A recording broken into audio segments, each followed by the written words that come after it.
Shalom. Selamat pagi semua. Selamat pagi.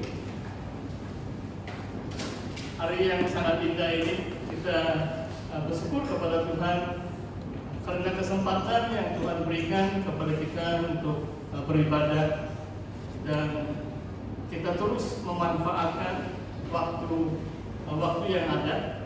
Sebelum saya mengajak kita membuka firman Tuhan, saya ingin mengucap syukur memang kepada Tuhan dan terima kasih kepada jemaat Tuhan yang mendoakan saya sepanjang minggu yang lalu.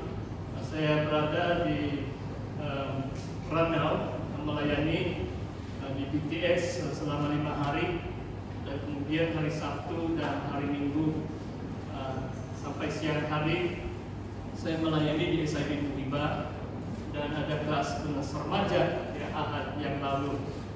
Terima kasih kepada pimpinan sidang, mungkin karena kamu memberi pastor surprise itu penghargaan itu. Sebenarnya saya mau bagi kamu surprise, tapi itu mungkin lain cerita lah itu. Terima kasih atas doa-doa kita untuk saya dan sokongan kita untuk pelayanan saya. Dan sebenarnya saya merasakan bahwa karena doa-doa kita, di mana saya pergi sekarang, saya bukan hanya Pastor Tony, saya Pastor Tony, Pastor Sidang SIB Perma, itu ada kelainan gitu kan. Jadi kita semua lagi Tuhan akan terus memberkati dan ada bahagia dalam pelayanan kita bersama. Saudara, pagi hari ini saya mau bawa satu tajuk, ada lain sedikit dari Efesus. Mungkin 2 minggu akan datang saya akan menyambung suratan Efesus. Saya mau sampaikan satu tajuk, yaitu untuk apa kita lahir atau dilahirkan, berdasarkan ayat dalam Injil Yohanes. Saya mau baca, mari kita lihat dalam Injil Yohanes. Dari Yohanes 18, saya mau baca dari ayat 33, memang ayat 37 merupakan mungkin ayat kunci ya.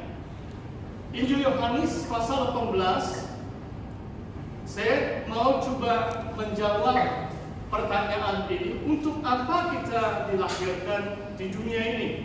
Yohanes 18 ayat 33, maka kembalilah Pilatus ke dalam gedung pengadilan, lalu memanggil Yesus dan bertanya kepadanya, "Engkau inikah raja orang Yahudi?" Jawab Yesus, "Apakah engkau katakan hal itu dari hatimu sendiri? Atau adakah orang lain yang mengatakannya kepadamu tentang aku?" Kata Pilatus, "Apakah aku seorang Yahudi? Bangsamu sendiri dan imam-imam kepala yang telah menyerahkan engkau kepadaku. Apakah yang telah engkau perbuat?"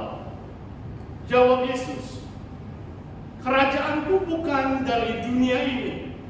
Jika kerajaanku dari dunia ini, pasti hamba-hambaku telah melawan, supaya aku jangan diserahkan kepada orang Yahudi. Akan tetapi kerajaanku bukan dari sini." Maka kata Pilatus kepadanya, "Jadi engkau adalah raja?" Jawab Yesus, "Engkau mengatakan bahwa aku adalah raja. Untuk itulah aku lahir, dan untuk itulah aku datang ke dalam dunia ini, supaya aku memberi kesaksian tentang kebenaran. Setiap orang yang berasal dari kebenaran mendengarkan suaraku." Dan ayat 38, kata Pilatus kepadanya, "Apakah kebenaran itu?" Demikian pembacaan firman Tuhan untuk perkongsian kita bersama hari ini. Saudara, ada 2 kalimat kalau saudara lihat ayat 37, "Untuk itulah."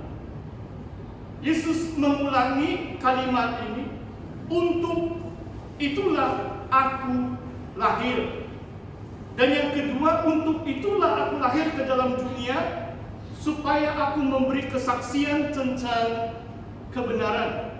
Saudara, Kalau manusia biasa yang merayakan ulang tahun, biasanya ada birthday cake.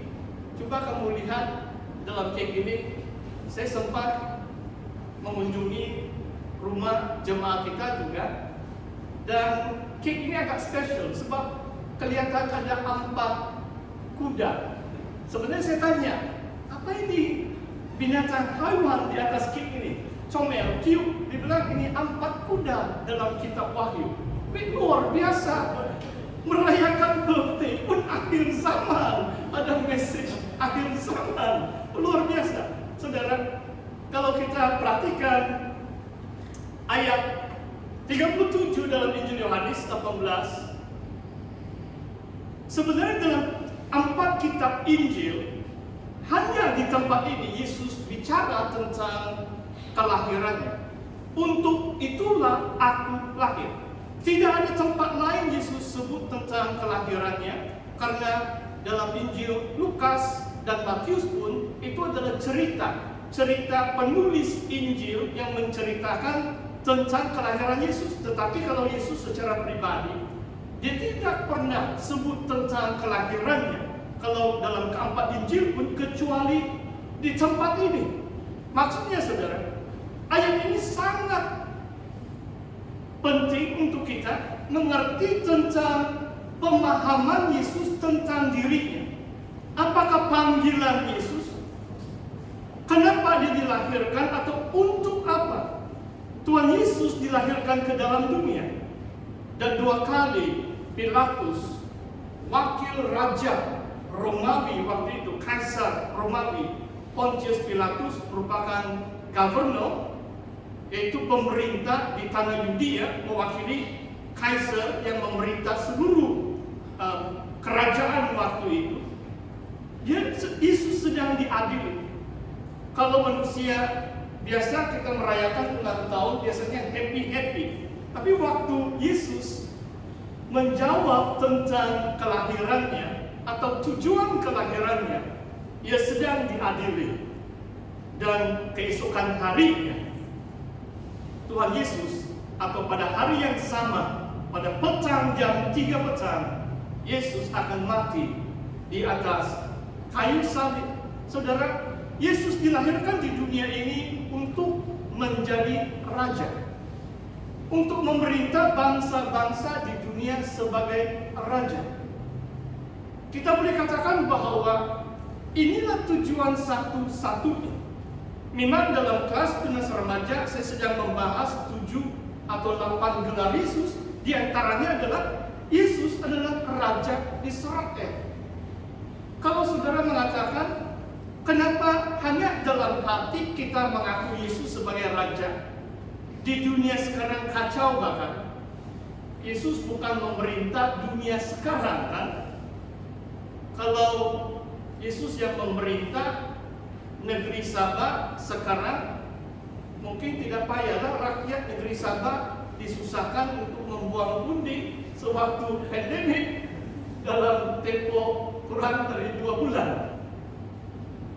Saya punya jangkaan mungkin ujung bulan September itu, karena SPR itu perlu masa untuk buat banyak persiapan menjelang pilihan raya kilat di negeri Sabah. Kenapa saudara?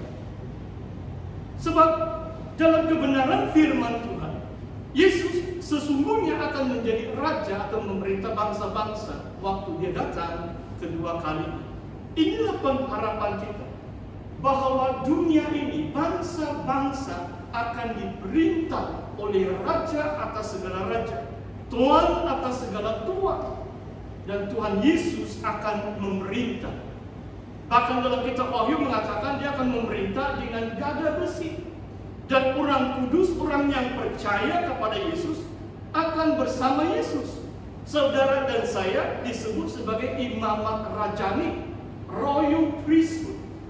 Kita adalah raja-raja yang memerintah bersama Yesus. Saudara, sebelum kamu terlalu senang hati, sebab kalau kita sesungguhnya mau jadi raja bersama Tuhan Yesus, adalah penting kita lihat cara pemerintahan Tuhan Yesus bagaimana?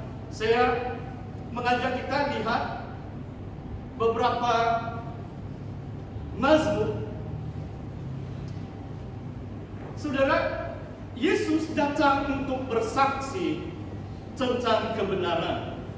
Seorang raja, mungkin peranan utama Yesus sebagai raja ada untuk mengatakan kebenaran tentang Allah. The truth, aletheia dalam bahasa Yunani. Kadang-kadang perkataan bahasa Melayu kebenaran itu karena limited.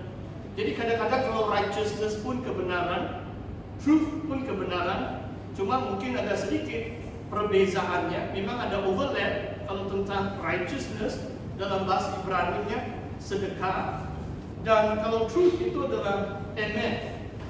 Saudara, seorang raja itu bersaksi tentang kebenaran. Dia menegakkan kebenaran. Dia benci dengan dusta dan kepalsuan.